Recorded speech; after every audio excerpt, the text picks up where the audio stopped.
How to enable or disable notifications in QANDA.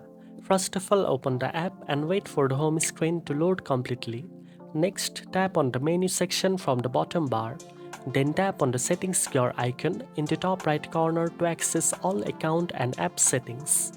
Inside the settings menu, look for push notification setting to see all the available alert option. Here you can enable notifications to receive updates about answers, live session, homework tips and important app alert. If you want to reduce distraction, simply toggle the notification off to disable alerts completely. After making your changes, exit the settings and the app will save your preference automatically.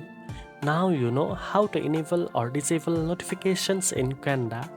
If you found this video helpful, don't forget to like, share and subscribe for more learning tips. Thanks for watching and I'll see you in the next one.